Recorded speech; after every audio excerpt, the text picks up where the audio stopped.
Hi, my name is Jacob Larson. I recently wrote a web blog called The Introduction to the Enneagram. I came across the Enneagram about a year ago.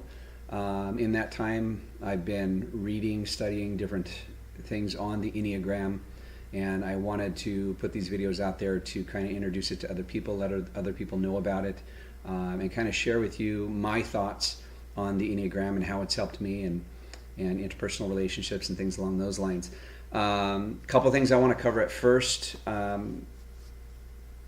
kind of want to talk about what the Enneagram will do and what the Enneagram will not do. And I want to make sure that's really clear before we get started. Because sometimes they read about this stuff, they get involved in it, and they have expectations that, in my opinion, are a little unrealistic. So first and foremost, if you take the Enneagram test and it appeals to you, you like the detail in which it goes. If you're anything like me, you might get a little excited about it and want other people to take it. So you'll end up talking to friends and family and stuff like that and kind of encouraging them to take the test also.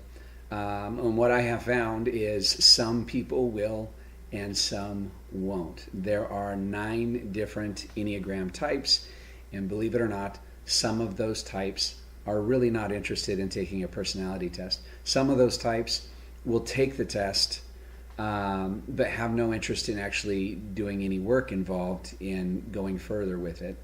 Some of those types will say they'll take the test and then fall asleep during the test. So just keep that in mind. Your enthusiasm is your own, and the Enneagram is about you and your personal development. So try not to worry about anybody else. And that actually leads me to the other ones. You can't change somebody else with the Enneagram. And that is something that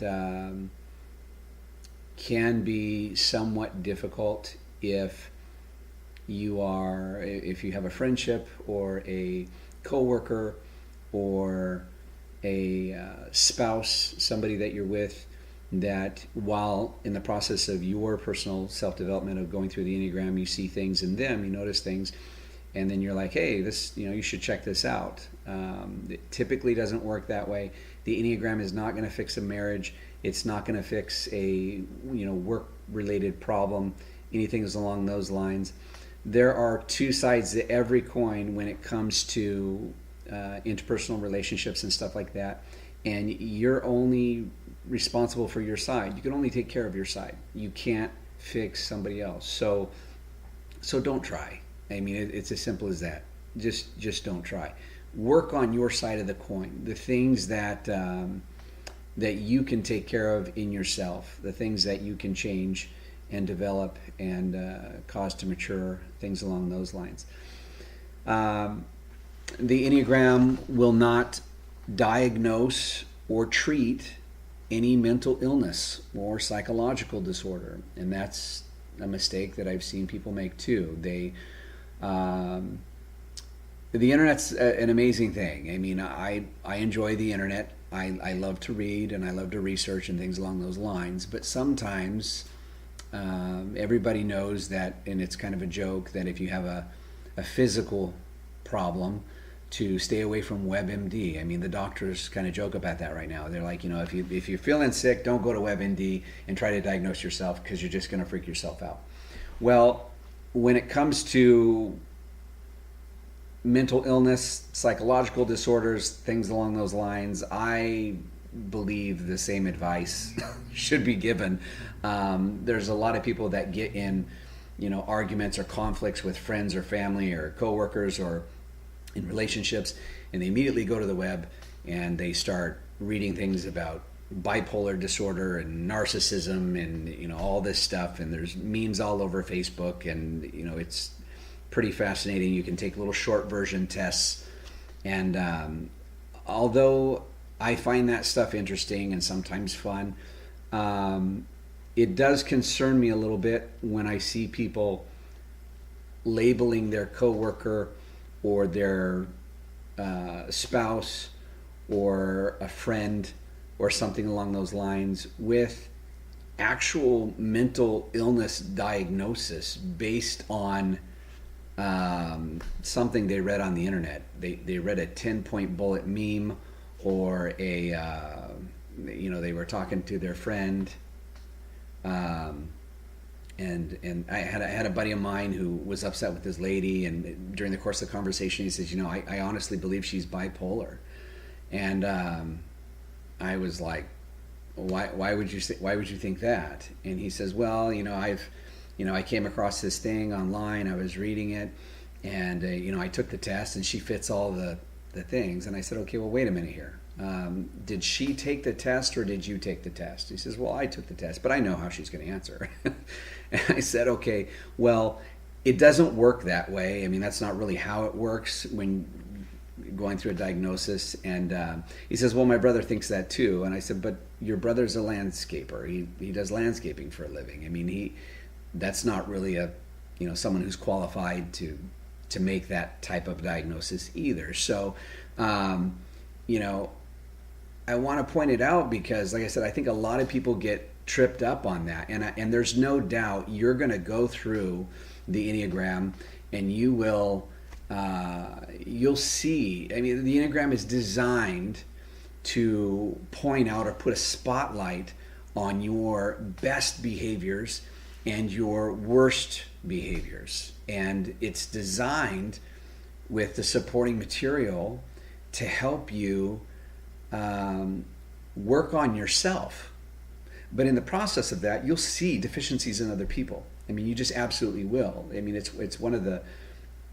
par for the course for what you're doing. You'll notice things in other people, and you'll see levels of maturity in other people and levels of immaturity in other people.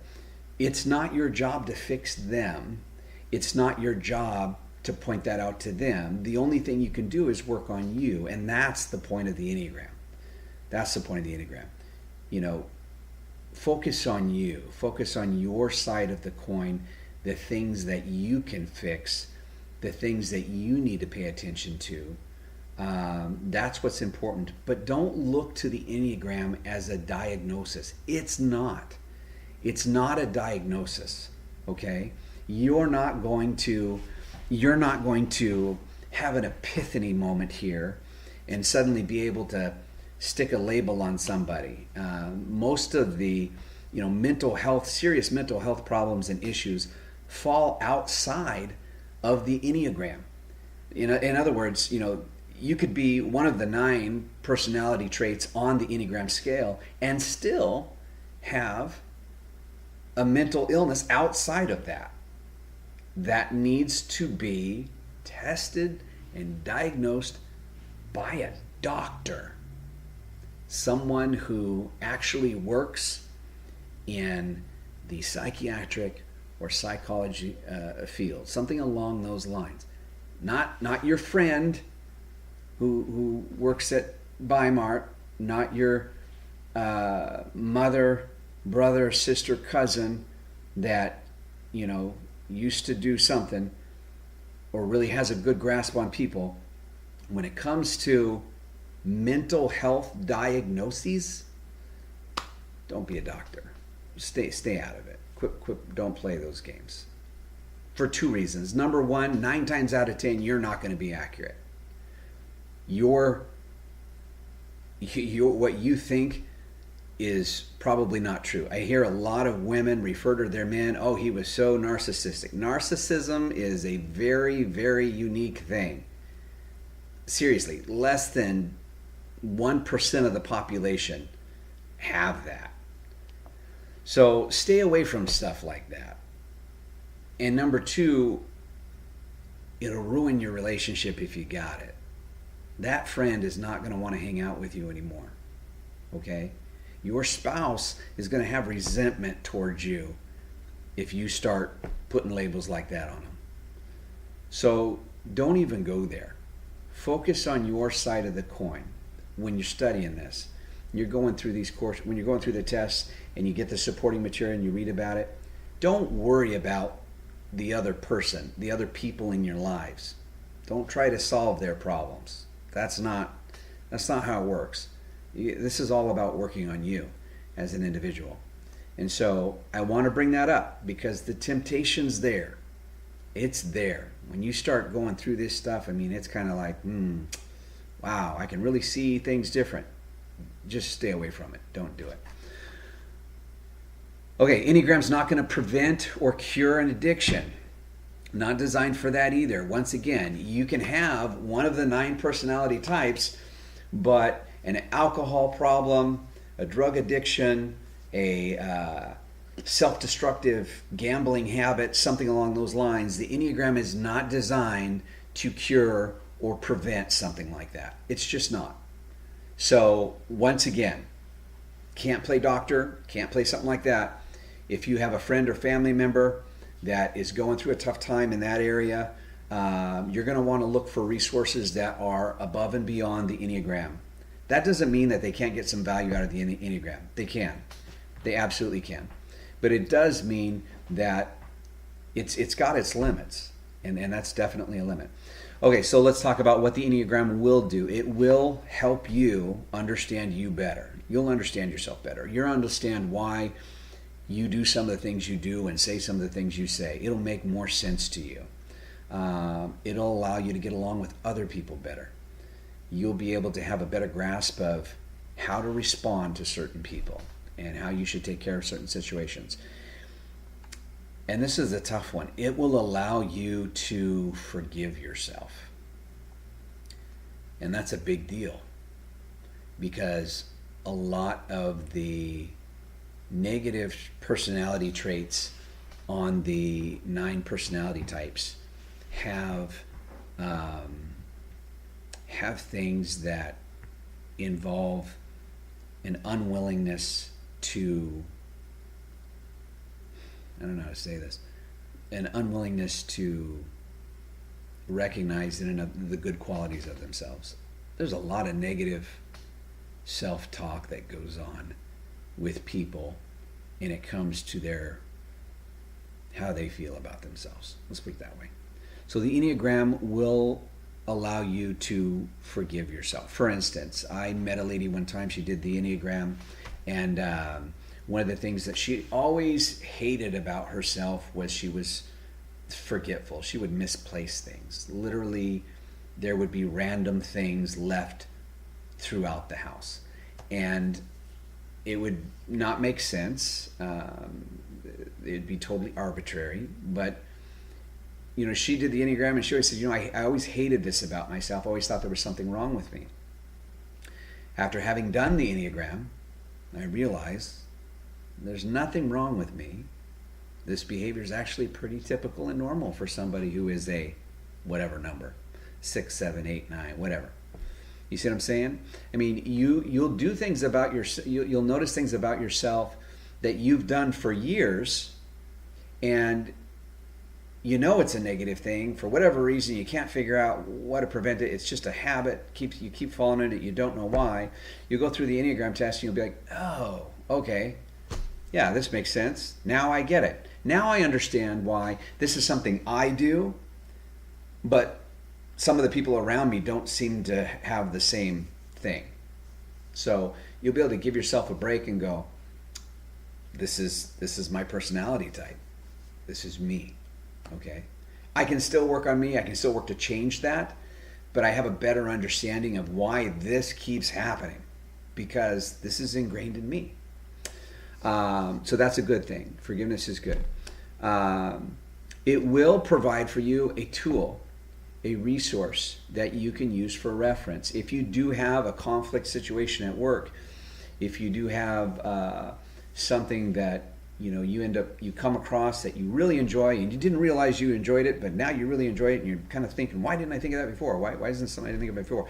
You can go back to your notes, you can go back to the study course material, you can kind of read through it, and it might give you some insight as to a little bit more perspective there. It can give you perspective and understanding.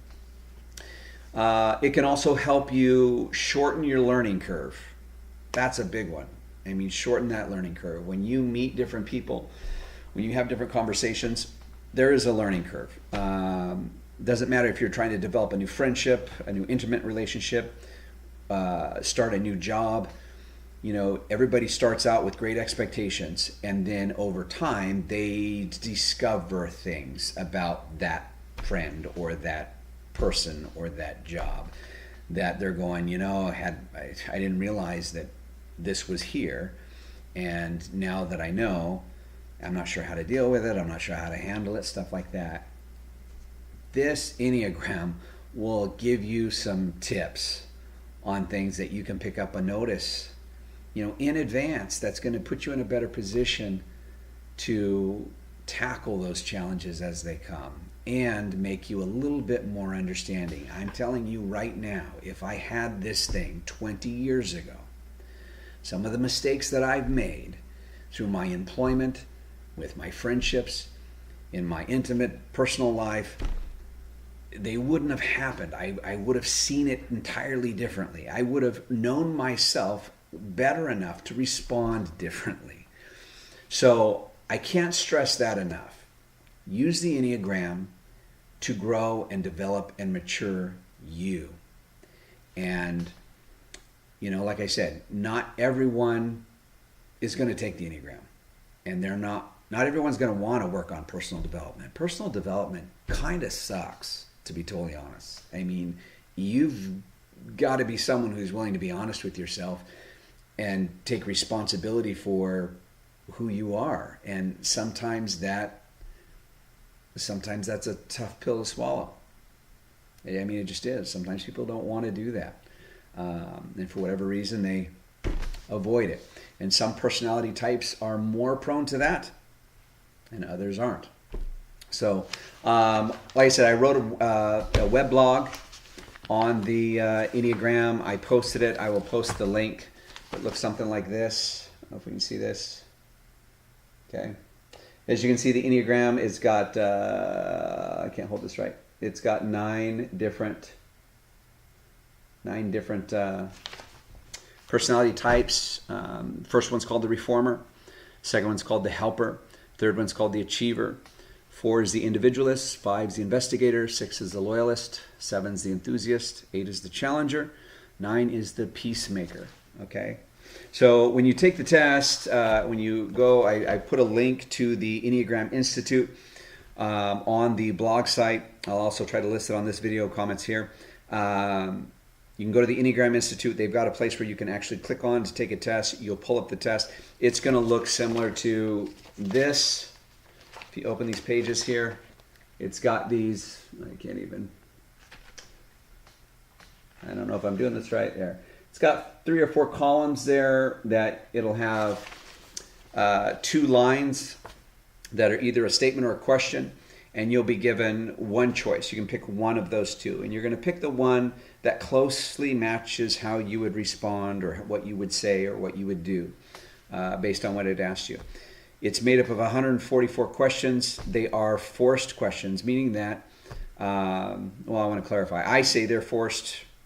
Enneagram Institute says they're forced. There are some teachers that say, well, if you don't know, leave it blank. I don't agree with that. I think that you should pick an answer.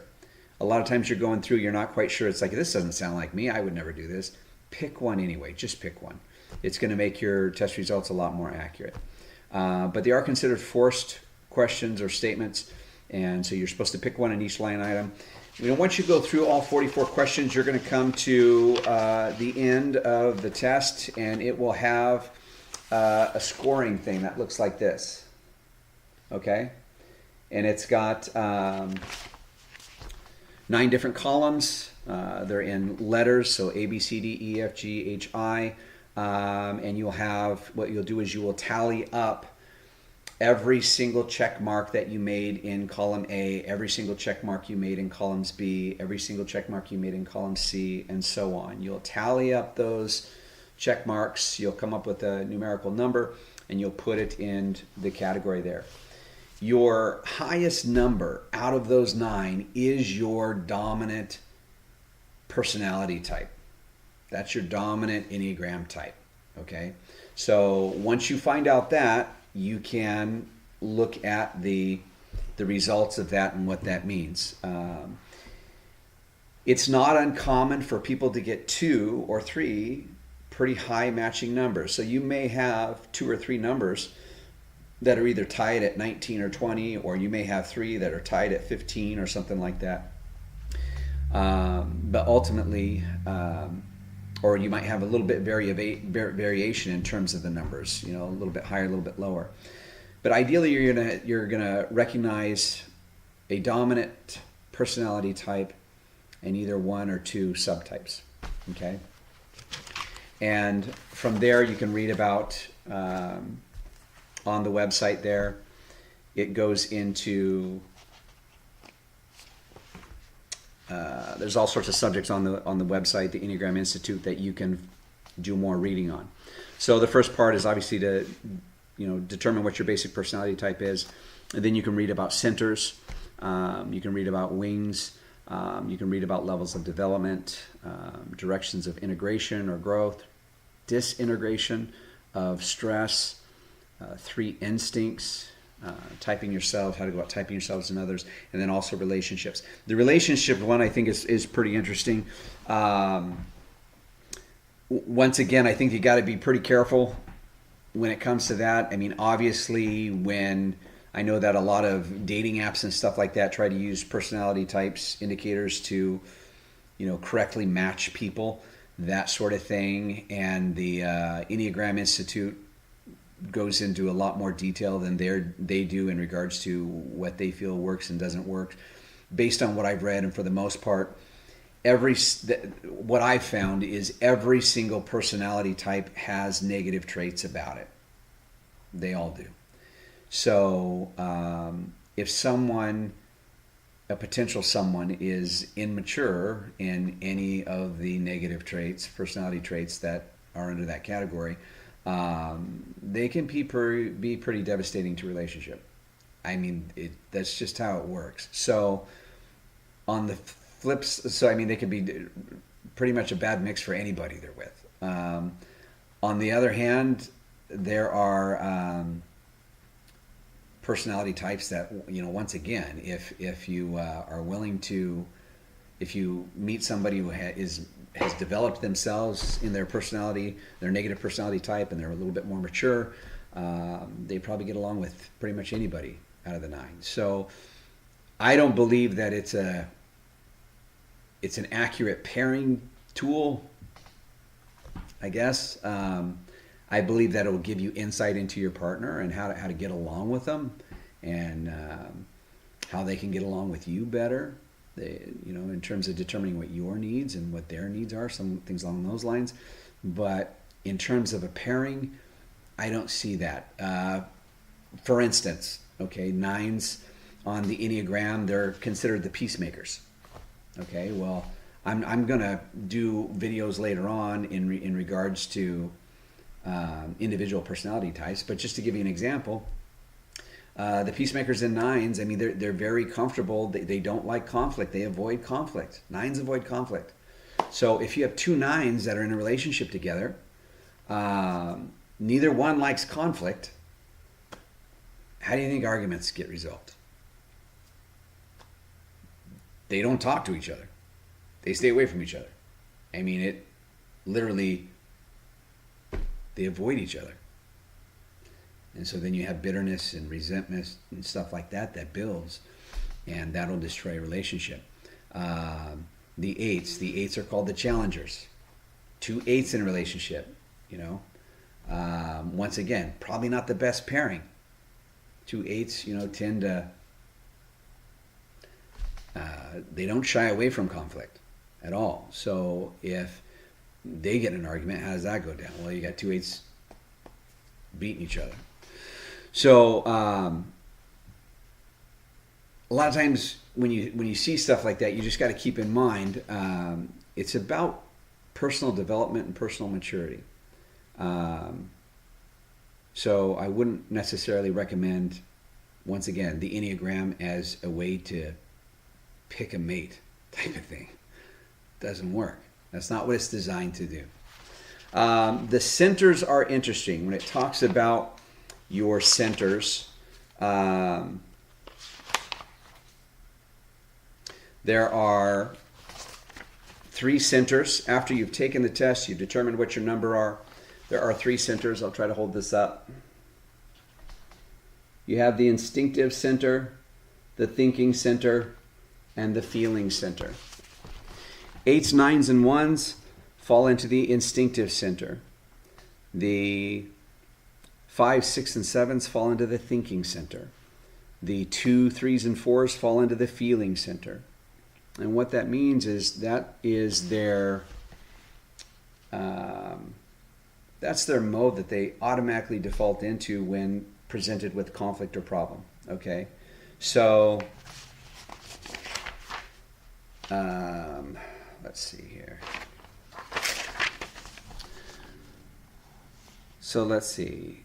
The inclusion of each type in the center is not arbitrary. It says here on the website, the Enneagram Institute website, they've got a brief description of this. They say each type results from a particular relationship cluster of issues that characterize that center. Most simply, these issues revolve around a powerful, largely unconscious emotional response to loss of contact with its core self. Okay, so the reason I bring that up is because the Enneagram, some teachers say that the Enneagram was developed, I shouldn't say it was developed. Your personality type on the Enneagram was developed through personal childhood experiences, primarily trauma. Okay, so and they say everybody who does the test and falls into a certain category on their personality type, that personality type was created or born of some sort of childhood trauma. Now, I'm not a psychologist. I have no clue. I don't understand how they base that or what they base that on. But I will say that when you start reading about some of the responses and stuff like that to certain things, on these centers here that we're talking about, the instinctive center, the thinking center, the feeling center, things start making a little bit more sense in terms of how you respond and why. So, for instance, somebody who suffered a rape or some sort of abuse in early childhood, as an adult, may fall into more of a category of withdrawal. And so when presented with conflict or strife, they will retreat. Some people, when confronted with different things, may respond more on instinct in terms of like the 8s, 9s, and 1s. An emergency takes place, they immediately jump to action. An emergency takes place, the same emergency takes place for a 2, 3, or 4, and they don't necessarily jump to action because they're mostly focused on what they're seeing and how it affects them. And then you have the 5, 6, and 7 who they see the same scenario and their attitude is not to respond right away. Their instinct's not to respond. It's the thinking center. They're not really thinking about how they feel about it, but they're more trying to solve the problem. They're rationalizing. They're going through all the steps of what they need to do to address this, and all those are based on early childhood development. What you've experienced as a child. What's at your center, your core of how you're going to respond to something. In conclusion, with the type of the center, the centers are related to certain things. So, for instance, the instinctive center. I'm going to hold this up real quick. See that? People that operate from the instinctive center, their instinct is rooted in anger or rage. So 8s, 9s, and 1s, when approached with conflict, immediately default into anger. Now, they treat that anger differently, but yet it's anger. So the same feeling and type of anger that an 8 feels is the same feeling and type of anger that a 1 feels, is the same feeling type of anger as a 9 feels. They all feel the same anger. That's their instinct default mode when, with the process. But they all handle it differently. And we'll go into that a little bit more in a minute. Okay? The people that fall into the feeling category, the feeling center, they derive those feelings from shame. Some childhood something. So the 2s, 3s, and 4s, they are feeling what they did. Whatever takes place, whatever the conflict is, whatever just happened, it hits their center and it triggers that shame. And they immediately have those feelings of that shame. Maybe they had something as a kid that, like I said, when you start thinking about this stuff, you really start connecting dots. It's like, what was the very first, when I'm in this situation, I respond this way. Why do I respond this way? How does this make me feel? This makes me feel this way. When was the first time that I can remember ever feeling this way when this type of situation happened to me? And your brain kind of goes back and you remember things as you're a little kid and you're like, yeah, I remember the very same thing happened when I was a kid. I remember feeling the very same way and I remember behaving and responding like this. You see what I'm saying? And you did something to compensate and change for it. And it's based on something like that. So when you really start breaking things down in your head and you start realizing stuff like that on what's taking place on the exterior, the things you can't control, and how you're dealing with it and why you're dealing with it that way. Why did you choose to address it this way? And you start thinking about that and you go, okay, now it makes sense. Now I understand why I did it this way. Because I've got this thing that I've been carrying with me all this time. Carrying along. The 5, 6, and 7, okay, they fall into the thinking center, okay? So when they're faced with whatever it is in front of them, they drop into thinking mode, solving the problem mode. Why do they do that? Out of fear. Their emotional theme is fear. That is the mode they operate primarily on, is fear. So once again, just like with the 8s, 9s, and 1s who deal with anger entirely different, the 5, 6, and 7 deal with fear entirely different. And if you break it down, and I'm going to read some of this because this, once again, is right off the website. You can get on the website and read it. But it says that each type has a particular way of coping with it. A dominant emotion is at its center, okay? 8s act out their anger and instinctual energies. In other words, when 8s feel anger build in them, they immediately respond to it in some physical way, raising their voice, moving more forcefully. Others can clearly see when 8s are angry because they gave themselves permission to express their anger physically. You see what I'm saying? I mean, everybody has anger. Everybody gets angry. But for 8s, they raise their voice, they get angry, they slam things, they throw doors. I mean, they do those things because somewhere along the lines, they gave themselves permission to address their anger that way. Somewhere along the lines, they felt the need to be heard. And so that's how they responded. And somewhere along the lines, it worked. So they kept doing it. See what I'm saying?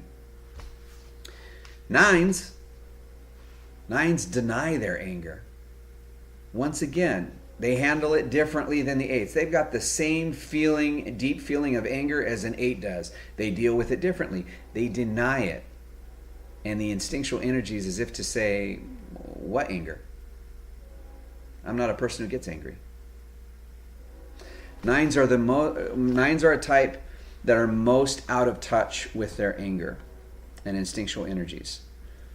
They often feel threatened by feeling so angry. Nines really are surprised at themselves that they get so angry. But they like to stay out of their darker feelings by focusing on idealizations in the relationship in their world. They'll just create it better. Nines will suppress that anger and approach it from more of a passive aggressive type. I'm just not going to talk to you for a week. Still angry, but instead of telling you about it and yelling and screaming at you like 8s do, 9s are, I'm just not going to talk to you for a week. And 9s are bulletproof. I mean, when they're in that week of not talking to you, they're up in their castle. You will not penetrate the castle. They're good. 1s attempt to control or repress their anger. So once again, the 1, 9, 8 center, all in the same instinctual category. They all get the same level of angry. 1s attempt to control it or repress it. They feel they got to stay in control of themselves, especially if their instinctual impulses are anger at times. They like to direct these energies into highly developed inner critic, superego, the source of the, I mean, they just throw that anger into whatever they're doing, and suddenly it's got to be perfect. I mean, if it's a job that's got to be done and they're angry about it, it's going to be done to detail, and it's going to be done right, and it's going to be done on time. So, once again, instinctual centers, the 8s, 9s, and 1s, they all follow from the same category of instinct. They are operating on the same level. They deal with it differently. The feeling center, the 2s, 3s, and 4s. 2s attempt to control their shame. They're operating from a state of shame. 2s, 3s, and 4s. Their instinctual center. 2s attempt to control their shame by getting other people to like them and think they're good people. They want to convince themselves that they're good. And loving people focus on positive feelings for others while repressing their own negative feelings such as anger and resentment for not being appreciated enough. And as long as 2s can get a positive emotional response from people, they'll feel wanted and they'll feel control of their feelings of shame. And the moment they don't, they get upset. So once again, they're operating from a shame standpoint. They deal with it by doing things for other people, going out of their way for other people, buying gifts, buying presents. There's something deep down inside of them that for whatever reason they don't feel good enough. They don't feel, the right person to do the job or whatever. They feel inadequate, and so they're always out there trying to help people and do things for people and just be pleasant to make themselves feel better about themselves. 3s also try to deny their shame and are potentially the most out of touch when it comes to underlying feelings of inadequacy. And the 3s, heartbreaking, man. The 3s learn to cope with shame by trying to become what they believe is valuable.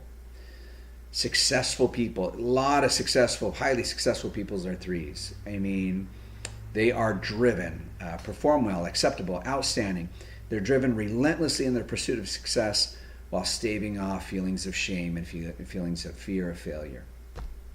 3s are the type of people that literally, they can quit a job one day and have a job tomorrow. They can get into a job and they're going to be the success. They're going to rise all the way up in so fast. I mean, they're going to be successful. They got the Midas touch. They're going to be successful at everything they do.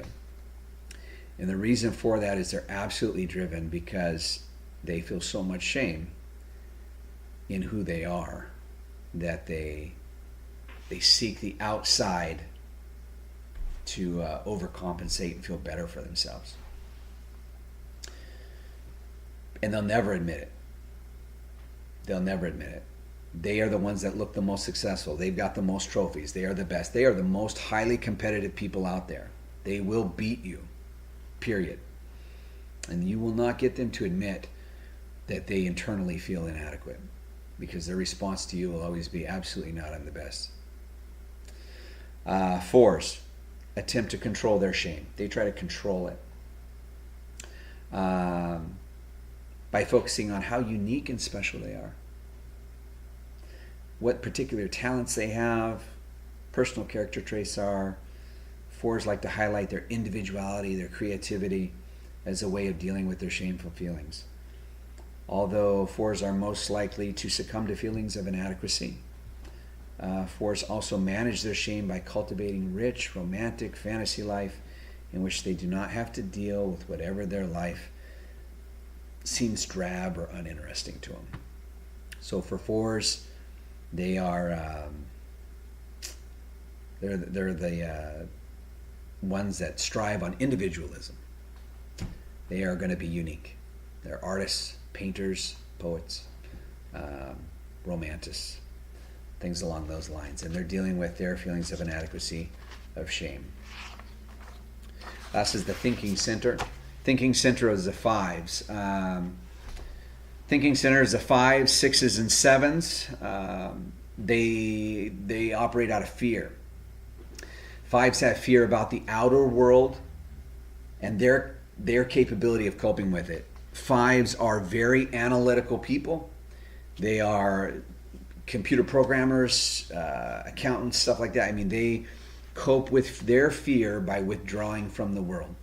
They can work just fine by themselves, sitting at their laptop, behind a computer, spend days that way, no problem. Fives tend to become secretive, isolated loners who use their minds to penetrate into the nature of the world without actually having to engage in it. Fives hope that eventually, as they understand their reality in their own terms, they'll be able to rejoin the world and participate in it. But they never feel like they have the total confidence to participate. So instead, what fives do is they absorb within themselves and create greater, complex inner worlds. Sixes exhibit the most fear of all three types. Sixes are incredibly, in my opinion, sixes are incredibly difficult to deal with, largely because they experience, they have the most fear of all three types. They largely experience that fear as anxiety, which causes them to be the most out of touch of their own sense, knowing, and confidence. They are, unlike fives, sixes have trouble trusting their own minds. Okay? So they're constantly looking at outside sources for something to make them feel sure about themselves. They might turn to philosophies, beliefs, relationships, jobs, savings, authorities, any combination of the above. But no matter how many security structures they have in place, they will still feel doubtful and anxious. This is the kicker.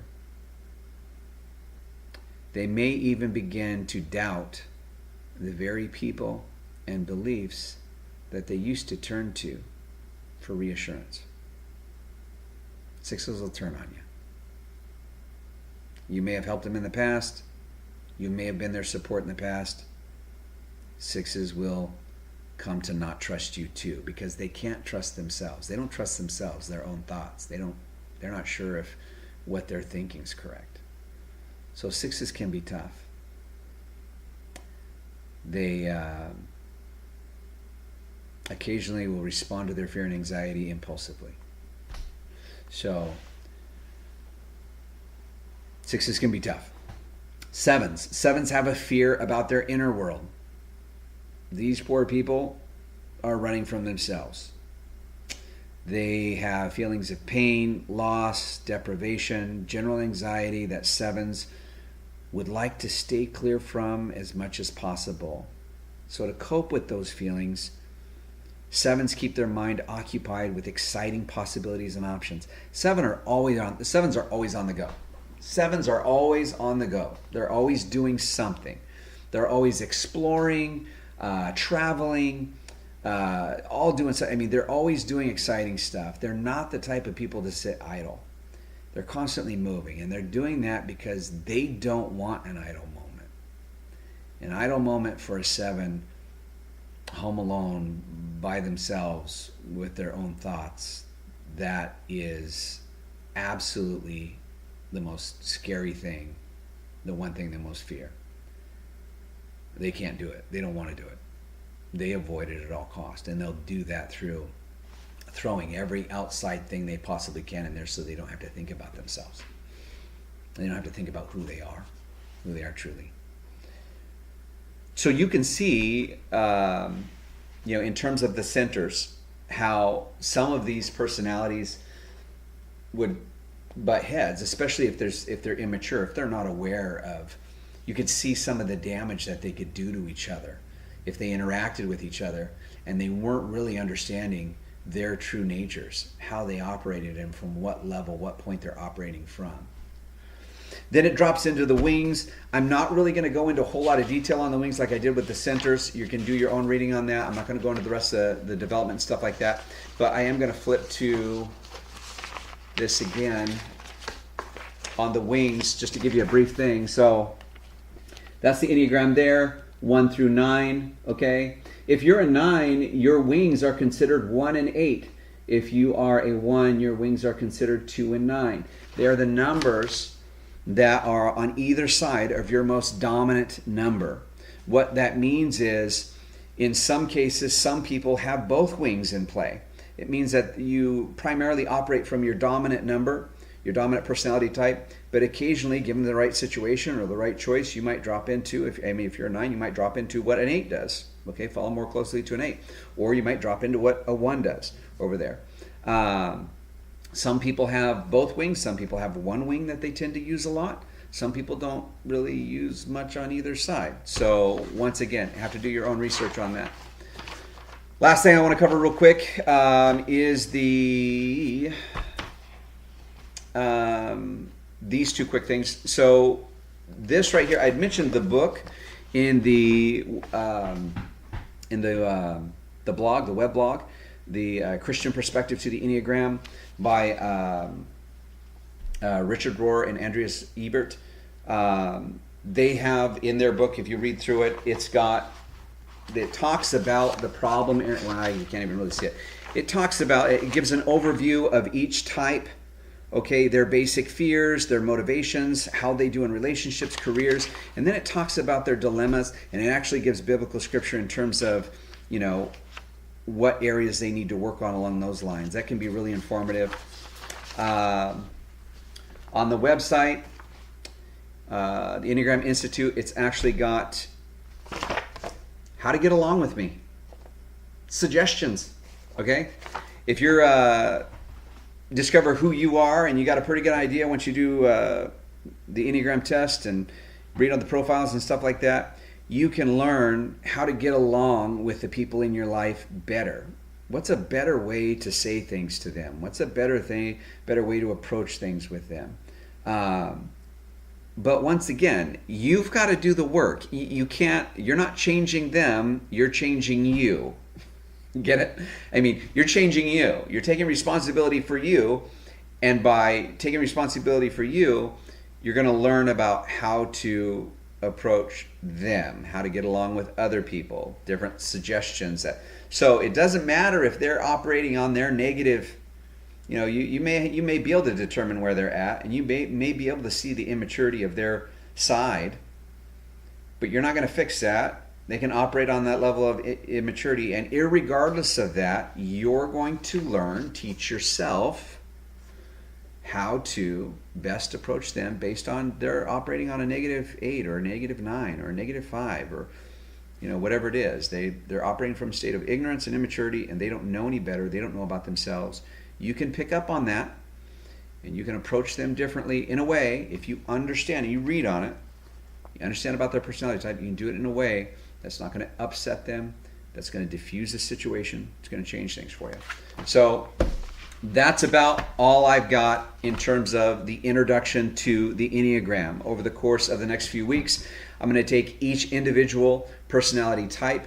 I'll write an individual blog for that personality type, and then I will do an individual video personality type. Once again, I'm going to pull from what I've got, what I can read online, but I'm also going to give you my personal thoughts on what I think, just like I did on the introduction here. Hope you guys enjoyed this video. Hope it didn't take too long, and keep watching. Thank you much. Bye.